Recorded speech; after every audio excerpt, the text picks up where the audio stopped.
It says the morning of the 15th, a clip put up by Katie Couric. Epstein files latest with Adam Kinzinger. Plays for about 20 some odd minutes, and we'll watch about the first 10 of it, but you'll have it to listen to it through its entirety.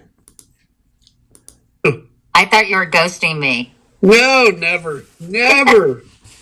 Anyway, my God, Adam, you have to help us understand all the developing news in this Epstein stuff. First of all, I know you wrote in your piece, there is no safe corner in this fight. If you care about the ability of our democracy to self-correct, if you care about children who were hidden, abused, silenced, then you must refuse the political convenience of, he hates them so I'll back him anyway. He hates them so. Because in the end, the only victims who get buried by partisan convenience are the children, and the only side worth standing on is the side of the vulnerable. Do you feel like there will still be those who still use the he hates them, so I'll back him anyway? Who's them? I think that anyway, you explain, Adam. Well, listen, my biggest thing is maybe we redo the verbiage, but here's the deal. So 30 years of programming people to hate liberals, right? So you think about Fox News, you think about Rush Limbaugh, all that kind of stuff. This showerhead Ad just popped up. I'll get rid of it. They have ingrained this hate of the left so much that now if you have somebody that is hating the people you hate, you're connected to them. Why is it that Donald Trump really doesn't stand for anything, but people are so loyal? It's because of that. They see him as hating the people they hate. And right now, with the Epstein stuff, I mean, there is nobody with a straight face that can know what's going on and hear about this stuff and say, well, it's nothing there. I think Donald Trump just called it a hoax again, despite running on it. And why do people love it? Because Donald Trump is taken off the left, and that's what it comes down to. And they are having a really hard time fighting through this right now. Yeah, and I mean, in so many different ways. Let's talk about sort of some of the developments, which I was attempting to do before you joined us. So, Adam, basically, Ghislaine Maxwell was moved to a more comfortable prison, right? Mm-hmm. And then there was all this information that the warden was giving her special treatment. She was getting special dinners. I don't have this in my questions right here, but all these different things that people were doing to make her life easier. They were letting her visitors come and be in a different section, providing them with snacks and all this other stuff. Basically giving her kind of the royal treatment. She could make phone calls. She was giving the warden correspondence and then, I mean, it was just so weird. So, I guess there was a whistleblower in the prison, right? And Jamie Raskin got involved, and now he's calling for hearings. Just unpack that for us for a moment. Yeah, so basically, and I don't know what specifically triggered it besides, there was all of a sudden this pressure to release the files and that kind of, they said, no, we're not going to do it. And that sparked the whole fury. And then Todd Blanche, who was Donald Trump's personal lawyer and now is deputy whatever at the DOJ, went and interviewed Ghislaine Maxwell and, claims that I think they put out some version of a transcript and claims he was just going there because he wants to know more about what's going on in the Epstein case. Anyway, after he speaks with her, she gets sent to this really nice prison. I mean, really nice. I doubt you and I would want to go, but, if you have to go to prison, it'd be a place to go. She's getting, in essence, concierge service. And there's only one reason. And there's all this rumor that, and then this is what one of the whistleblowers had said, is she's fully expecting a commutation. So to have her sentence ended. Now, the question is why? I mean, let's think about who Ghislaine Maxwell is. She isn't just, like the executive assistant to Epstein. She didn't just make the meetings happen and coordinate everything. She herself was involved sometimes. She participated. She was engaged in these sexual acts with girls, with young girls. Yep. She is a child rapist. Let's call it what it is. And now for some reason Donald Trump has been on this I need to partner. And I think let's just We could go through the arguments either way, but let's just be clear about what this is. I'm sure that she is aware, whether that she was directly told it or whether it was a wink and a nod, that if you hold back and you don't say anything, Donald Trump, probably at the end of his term, will pardon you or commute your sentence, period. Right. I just talked to Liz Oyer about that. Yeah. Yeah. And so why would Donald Trump do that? Let's keep in mind, he wants to throw everybody and their mother in prison. Okay. Everybody he doesn't like, he wants to throw in prison. But he wants to commute the people that have, or pardon the people that have been helpful to him or could be helpful to him. He just pardoned a guy he claimed he didn't know, by the way, who was a cryptocurrency dude that's in cahoots with the Trump kids. The Trumps have made $2 billion on cryptocurrency in 10 months. And then he's asked, why'd you pardon this guy? Oh, I don't know who he is. But then he goes after Biden because he claims Biden was not a mental state to pardon people because he didn't know what he was doing. So, yeah, I mean, the corruption on this, Katie, is just beyond deep. But beyond the corruption now, you literally have the President of the United States protecting a child rapist, let's call it what it is, and refusing to release files that he promised to release. Let's talk about what the Democrats did today. They disclosed emails from a trove suggesting President Trump knew far more about Epstein's sex trafficking than he previously acknowledged. They had subpoenaed these from the Epstein estate, I guess, back in August, and they're just releasing them now. Can you explain why they're doing that and what these emails contained?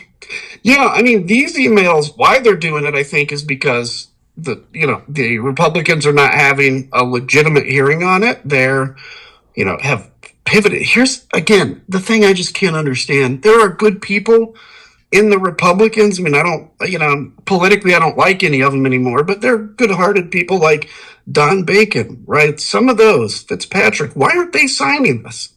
The discharge petition, which I can get into, but so the bottom line is the emails they released today basically was Epstein, I think, with Ghislaine Maxwell at one point talking about, Donald Trump has stayed quiet. And then there was a discussion with, why? That just popped up. Between Epstein and Michael Wolff, where they're basically discussing the fact that they could, this is in 2015, if Donald Trump wins, then we could potentially talk to him or give him what to say. He hasn't been asked about it. Bottom line is, very clearly, and Epstein said in one of them, that Donald Trump spent hours at his estate with a girl unnamed, an underage girl. But look, you take that, just that, right, alone, that's enough to be really concerned. Secondly, you take the fact that he wrote Donald Trump a letter, okay, with the outline of a woman and kind of a weird poem or screenplay. And now, when I say, if you've seen the actual real one, the outline of a woman, not really. It almost looks like the outline of a girl, a little girl. And then that's where he says, our dirty little secrets, we have our little secrets between us. I mean, come on. The truth is staring everybody in the face. Then, okay, so you've got that, right? That becomes public. I'm going to reach out to Adam Kinzinger if I can find him and, again, tell him what I told that worthless Democratic representative in California. Trump's DNA would be all over that card, and DNA can last for centuries if it isn't exposed to the elements. He'll do something about it, unlike that Garcia twerp. Let's go back. And then the Republicans release emails too. So the Republicans released 23,000 pages of documents after months of delay, and this was after the Democrats. So what did the Republicans do and why? They're trying to bury this, right? So what they're trying to do is say, oh, this is one email out of, a gajillion emails. This doesn't mean anything. Well, sure. I mean, it may be one email out of a gajillion emails, but, if I'm committing a crime, I'm not, I may send an email or two about committing a crime. I'm not going to send 23,000. So the fact that you release 23,000 innocuous emails or whatever doesn't mean that the one you just saw, what they were talking about, doesn't exist. So this is what Republicans have become very good at. And, you as somebody that's been in the media a while understand this is throwing so much information at you over and over. And then right when you start to get your sea legs under you and talk about an issue, bam, you get hit with a left hook and there's something else to talk about and then a right hook. And that's what's happening. And in this confusion, in this craziness, people feel very confused. They don't know what to believe. And so you just revert to trusting who you trust. Well, who is it that MAGA trusts? Donald Trump. Well, let's talk about sort of with the government shutdown ending, and I'd love to talk to you about that in a moment. But now the Congresswoman from Arizona is finally going to be sworn in by Mike Johnson. Adelita Grijalva, is that Grijalva, yeah, something like that. Grijalva from Arizona. And she was actually just sworn in a few minutes ago. So I guess that she provides the deciding vote, right? That will allow the House Oversight Committee to have access to the Epstein files. Is that right? Well, not as... No. Her vote brings the vote to the table for everyone to vote on it. Sort of. What she will be is the final vote or the final signature on a discharge petition. So this is a very rarely done thing. I think they might have had one recently because the House is very different than it ever has been in history. I led one of the first ones to happen in 25 years. It was something about Export-Import Bank, just a little. But anyway, it's very rare because to sign a discharge petition when you're in the majority is seen as like being a traitor. Okay? Because you're going against your leadership. And so obviously the minority party will sign discharge petitions, but they never get to 218. What is a discharge petition? When you get to 218 signatures, it forces this process in place that eventually this thing comes to the floor for a vote. So they will have an up and down vote. Now, I don't know if that up and down vote is specific to the House, like, now the Oversight Committee has X, Y, and Z, or if it's just a demand to release it. I should know that, but I don't. But bottom line is the White House is panicking. I mean, Donald Trump is personally calling Lauren Boebert and Nancy Mace. Why? Why does he care? Well, I think we know. Yeah, and they're two people who crossed the aisle and signed the discharge petition, right? Yep, they have. And Nancy Mace is running for governor of South Carolina. She's had a lot of interesting issues lately. So there's pressure on her. Lauren Boebert, evidently, and the White House admitted this today, she was called by President Trump to get off the discharge petition. And, look, why did they not swear Grijalva in when the government was shut down? We know why. Because they didn't want her to sign the discharge petition. They bought 7 more weeks. And during that 7 weeks, they were working the phones to try to get some of these Republicans off the discharge petition. Now, ultimately, I don't know the rules if they have 218 now, if anybody can withdraw their name or not. I don't know if that changes it. But the bottom line is they worked hard for this. And what if you... All right, folks, that's at the 12-minute mark. You can listen to what he's got to say through the rest of it. Mostly you're going to watch the link in either case. And I'll look at it at more convenient time. I got a lot of stuff to talk about. Pass it along, and thanks for listening.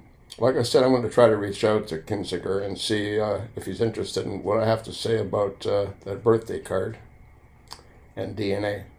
I'll let you know what I come up with, if anything.